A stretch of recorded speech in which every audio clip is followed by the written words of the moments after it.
speaker, Dr. Saurav Chopra. So we can, I'll introduce the speaker also.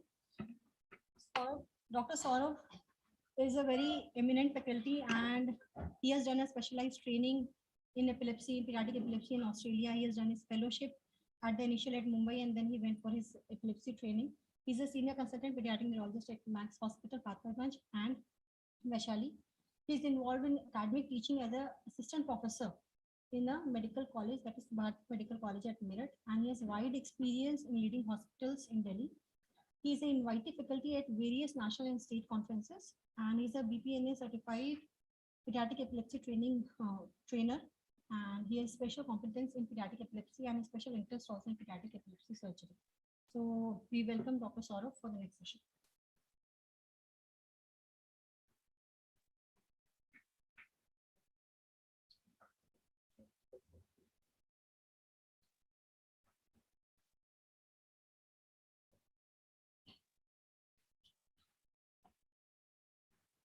Can I have my presentation now?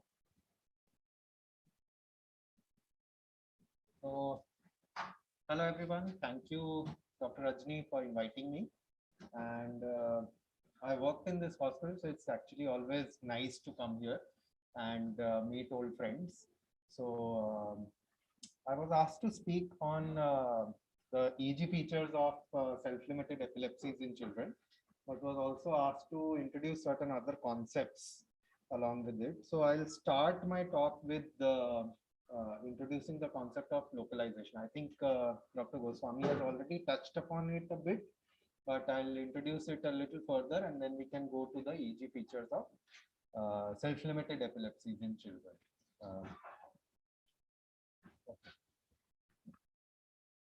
So the localization, many epilepsies are actually focal in nature. Except the idiopathic generalized epilepsies, many other epilepsies tend to have a focal basis. And the concept is that there's a particular area of the brain that kind of acts as a trigger or as a node from which the epileptic form discharges and the seizure starts. Now, how does that happen and how do we localize it on an EEG? Because the brain is actually a three-dimensional structure. Whichever electrical disturbance will happen in a particular area of the brain will spread in a three-dimensional way through the brain. But the EEG we can record only in a two-dimensionally, at least the non-invasive EEG that we are talking about, we can record only in a two-dimensional way. So what happens is even when there's no seizure, the area of the brain that's abnormal will give rise to electrical disturbances, which are usually negatively charged.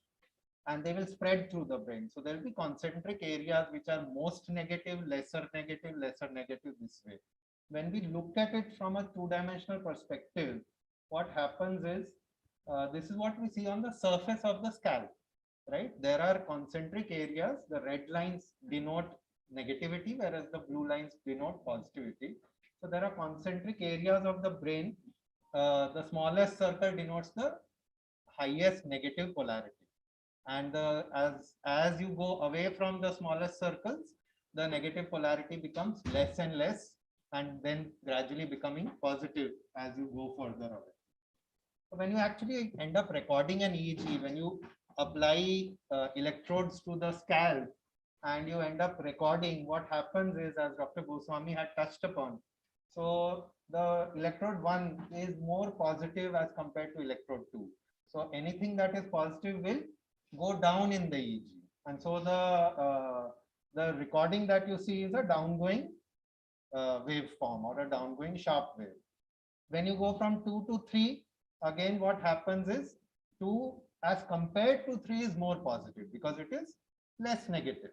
So again it will go down.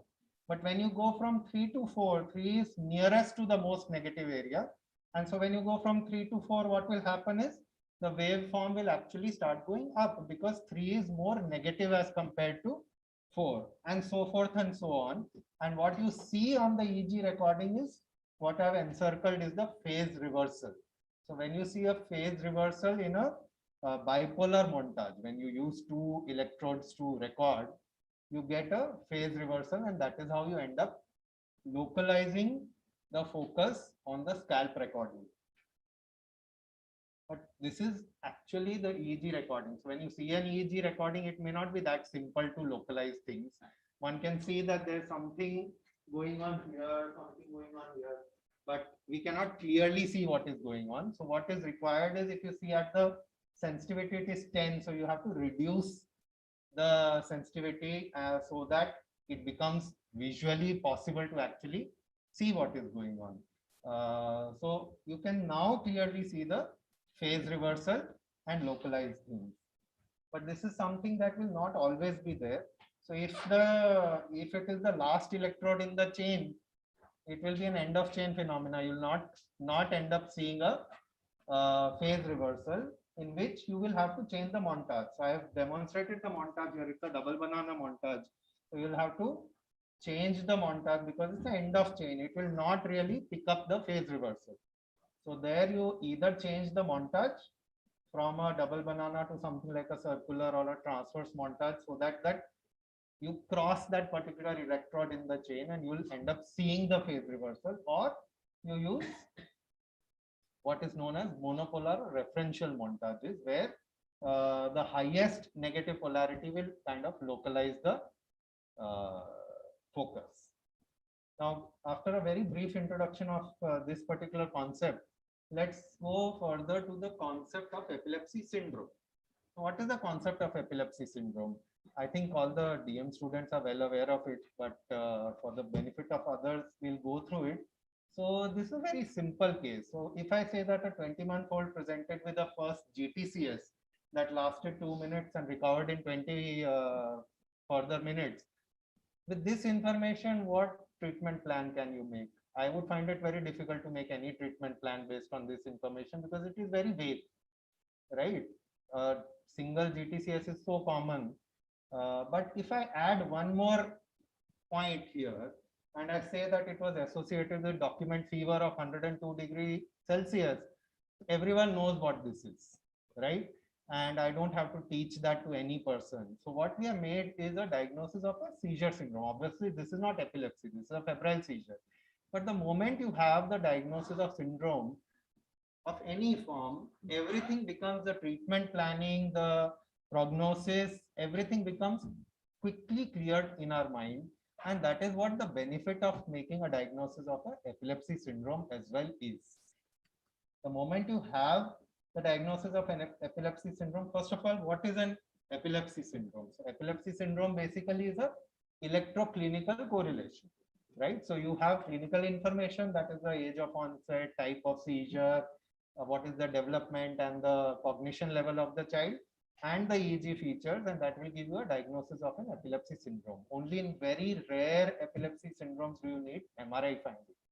Usually, without the MRI, you can at least reach a syndromic diagnosis. So the advantages, as I already told you, are clear-cut therapeutic choices, clear-cut prognosis, and confident counseling. So if an epilepsy syndrome is clear, if the child comes to me or to Dr. Rajni or to Dr. Goswami, all of us will be very clear and probably give exactly the same advice. Whereas if we don't have a syndromic diagnosis, we may have a more variance in our approaches in the same child. So that is the advantage of making a epilepsy syndrome diagnosis. And now coming to what I was asked to speak about, that is the benign syndromes. Benign syndromes are obviously the ones in which the development and the cognition of the child is maintained. The EEG background, as Dr. Rajni was saying, the background gives us lots of information. The EEG background is maintained. And finally, they are usually self-limited and they have a good prognosis. It's just a table because many syndromes will be age dependent. So this is just a simple table to remember. I think it's there in the booklet, so you can refer it from there for ease of practice. Now, coming to the first example, it is not very common, but it's very satisfying to treat. So, benign familiar neonatal seizures. Usually, a young neonate comes with focal onset seizures, which are brief, self-limited seizures, but will happen frequently, repeatedly. All the investigations are normal and there are no risk factors, no perinatal asphyxia or other things. and the baby is otherwise fine. If you look at the baby looks normal, and there's a quick and good response to anti-epileptic drugs. And that is when you start suspecting that this is a possibly a benign, familiar or non-familiar neonatal seizures. If it is familiar, it is usually diagnosed by the grandmother or any other elder person in the family, because they will remember multiple family members who have had seizures when they were young and then grew up to be completely normal. So if it's familiar, it's very easy to diagnose. If it is non-familiar, obviously, once the child is better and older and you're off all anti-epileptics, you'll kind of make a retrospective diagnosis, although you'll be fairly suspicious of it even earlier. This again is usually benign condition in infants, that is myoclonic epilepsy of infancy.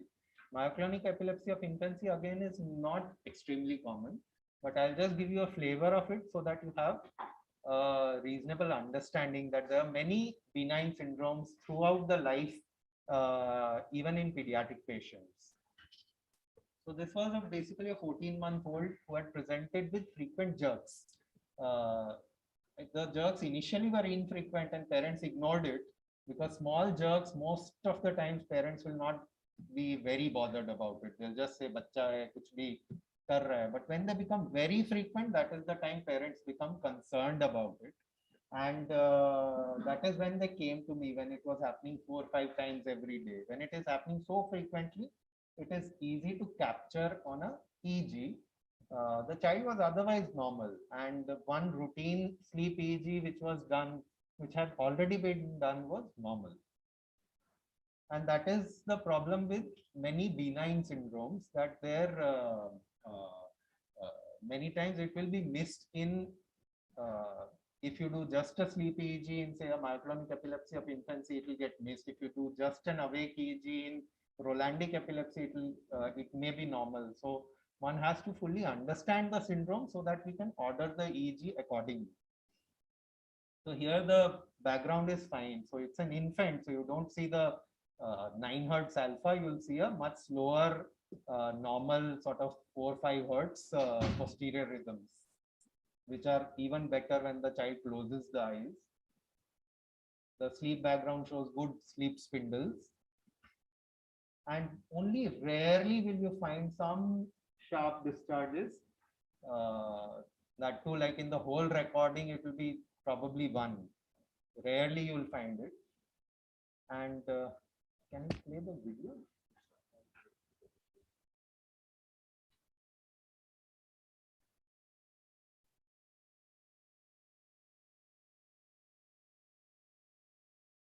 So concentrate on the hands of the child. As the child will push away the toy, he'll have this very, very brief sudden jerk.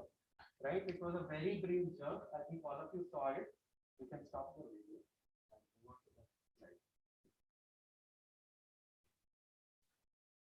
So with that jerk, you can see definite spike wave discharges followed by a few high amplitude delta waves. And that's all that you get on the EEG. Can I go to the next slide? The next one further. This is another example, but I'll not waste time in showing you too many examples. So you put, this is a better sort of EEG correlate of a myoclonic jerk. So here you can see nice polyspike wave discharges. Can you see the multiple spikes here? Multiple very fast spike and waves, followed by slightly slower spike and waves, which is the signature pattern of myoclonic jerks. So again, as I said, myoclonic epilepsy of infancy is usually a benign syndrome and good response to simple drugs like valproate, and usually has a good prognosis. But one has to keep our antennas high in especially myoclonic jerks in young infants. It could just be the earliest phase of a bad condition. Rarely we see children with progressive conditions. When their condition has just started, they may present just with myoclonic jerks and a relatively preserved EEG. But the thing is, as they grow older, a child with benign myoclonic epilepsy will remain well and well controlled, whereas the other children will start showing deterioration. So sometimes it is later on with the follow-up that you realize that this is something else. Going on to the next slide. That's going on to childhood. Now this is the group of children who most commonly have benign focal epilepsy. This is a group that has the largest, in fact, as Dr. Rajni was saying, it's a large chunk of children who have fits and seizures besides febrile seizures. Obviously, febrile seizure is the most common, but this is a big chunk. And as pediatricians, I think all of us should be aware of benign childhood epilepsies because they are really common. And if we start diagnosing them, then our patient counseling actually improves significantly. And it helps us as pediatric neurologists, because when I say that this child has nothing to worry about, we may not even start treatment. And I get the same sort of things coming from the pediatrician. The patient is quite relaxed. So, so this whole group of self-limited focal epilepsies of childhood. Earlier they were known as benign, but now the terminologies keep changing, and we keep trying to be up to date with the new terminology. So these are age dependent. These are age dependent, and they go on to have spontaneous resolution in most cases. They usually have infrequent seizures. The number of seizures the child has is usually infrequent, but the age is grossly abnormal in most cases. And that is where the dichotomy lies. And that is where you need to identify these syndromes correctly. The commonest two are the self-limited epilepsy with centrotemporal spikes, and a slightly less common one is self-limited epilepsy with autonomic seizures, which was previously known as Panaytopoulos syndrome. And the first one, that is self-limited epilepsy with centrotemporal spike, was previously known as Rolandic seizures. And if you ask me, I'm more comfortable with the old terminology, even at this stage. So coming to the first one, self-limited epilepsy with centrotemporal spikes. The age of onset is usually around anywhere between 7 to 10 years, but it can be quite wide. Even as young as 1-year-olds have been reported.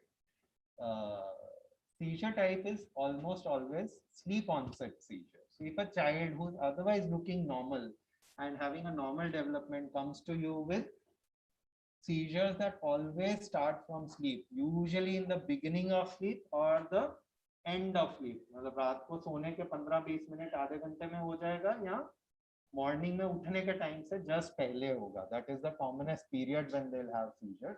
And what is the characteristic of the seizures? So if you remember your homunculus, this is the diagram of the homunculus. So Rolandic area, maybe the Rolandic seizure will occur from this part. That is the part that controls your mouth, tongue, speech, swallowing. So the commonest manifestations will be related to that. Guttural noises, salivation, inability to speak, and that is how the children will present to you. And if you take a careful history, many of these points will be brought up. EEG is quite classical, so let's look at the EEG. So here's the awake page. So in this particular child with Rolandic epilepsy, there were no centrotemporal spikes seen on the awake EEG. If you look very, very carefully, there are some background issues, but more or less it is a normal awake page. And it's very difficult to say that there's any definite abnormality here, and that is the key point. Many times the awake EEG will be completely normal. So there are so many children in which you take a careful history and you strongly suspect that this is a Rolandic epilepsy. They'll come to you just with a awake EEG, because 7-year-olds can easily get an awake EEG. And you don't make a diagnosis. So you have to re-counsel them that, look, the epilepsy was in sleep, so we have to do a sleep EEG in this particular case. So when you go to the sleep, clear-cut abnormalities arise. So you can see that these abnormalities look very similar. They may have variable amplitudes, but if you compare this to this to this to this, they look quite similar. The discharges are very stereotyped. They look very, very similar, and they occur from very peculiar areas. If you look carefully, this is the central area, and if you look here, this is the temporal area. So that is why they are known as centrotemporal spikes. Not only that, there's another concept of tangential dipole. I think that's something that I can discuss with the DM students later on, but that's another signature way in which we try to find out if these are truly centrotemporal spikes of the benign nature. Another example, more sort of clear, this is a slide from Dr. Vivek Jain from Jaipur. He had a better slide, so I'll put it in. So again, the same thing, central and temporal, with very, very sort of similar looking spikes. The stereotype nature is another characteristic of these spikes. So they have these classical centrotemporal spikes. They can be unilateral, they can sometimes be bilateral. They increase in sleep and sometimes appear only in sleep. So awake EEG can sometimes miss this abnormality. Now coming to the next group. This is another common group of self-limited epilepsy with autonomic seizures known as Panitopolar syndrome. Again, not uncommon. Usually younger children, slightly younger, 3 to 6 year old, but again, the age group can be quite wide. The rare children have been reported very, very young and very, very older also. Usually, again, infrequent sleep onset seizures with a lot of nausea, vomiting as the first symptom. And many times the seizure is so focal that the child has only nausea, vomiting for a prolonged period, followed by more sort of conventional seizure-like syndrome. They will maintain consciousness, keep having a lot of nausea, and then they will start having version of their eyes to one side and loss of responsiveness, when the parents will realize that this is not just vomiting, this is something more. Again, they are benign and age limited. Here again is an awake page in this particular child. You can see that there's some abnormality occurring here, but again, it's very, very subtle. It's not much. So awake can sometimes miss in all of these self-limited epilepsies of children. The moment this child closed his or her eyes, they will have what is known as fixation of sensitivity. The moment you close your eyes or you stop fixing on anything, the abnormalities will arise. And so having that knowledge and how to record the EEG in a particular patient is important. And here, very clear-cut, large amplitude, sharp waves. Again, here, if you see, they are very, very stereotyped. That is, they look similar to each other. That's another characteristic of this particular epilepsy. In sleep, they will become very, very frequent. So as I said, just to summarize, typically occipital sharp waves will be seen in this group of children, but sometimes they can appear from other areas. The history is probably the most important way in which we diagnose Panitopolar syndrome. In our country, whenever we see occipital sharp waves, we become very concerned about whether it's a neonatal hypoglycemic brain injury leading to posterior sharp waves. But this sort of a very stereotyped discharges are highly indicative of a epilepsy that's likely to be self-limited. And for students of neurology, sometimes we even see in children with neonatal hypoglycemic brain injury these sort of stereotype spikes, which then go away with age.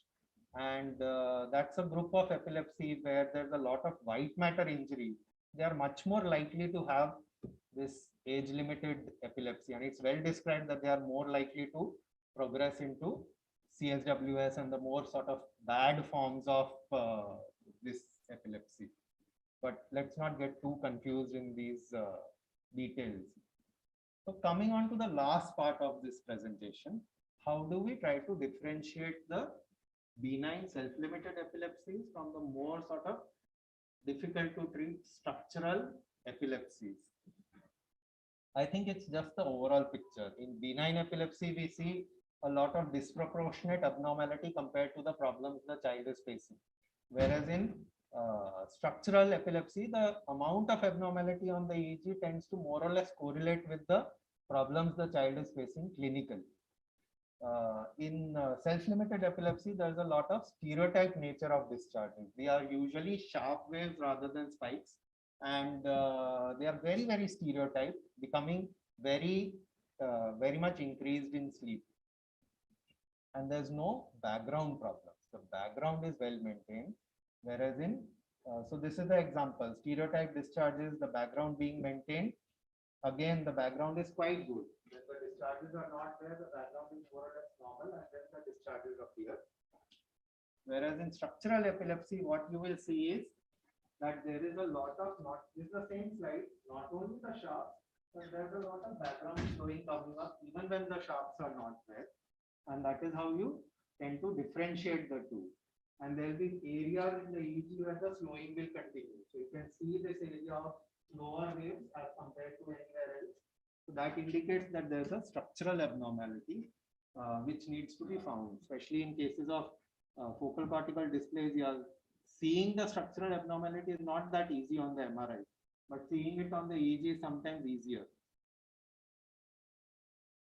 Again, you'll have sometimes the physiological rhythms may be either absent or changed. So here you can see that although there's a good alpha on this side, but the alpha on the other side is disturbed. So that also will indicate that this is likely to be a structural cause rather than a, just a few more examples of the same thing. Again, this I just clicked the picture yesterday from one of my emails.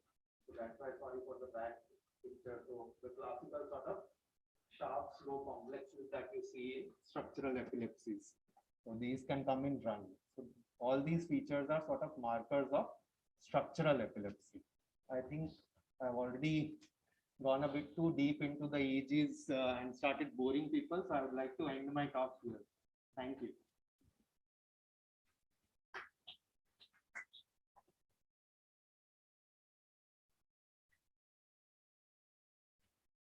Thank you, Dr. Saurav, for such a illustrative talk and to differentiate between self-limited and structural epilepsy.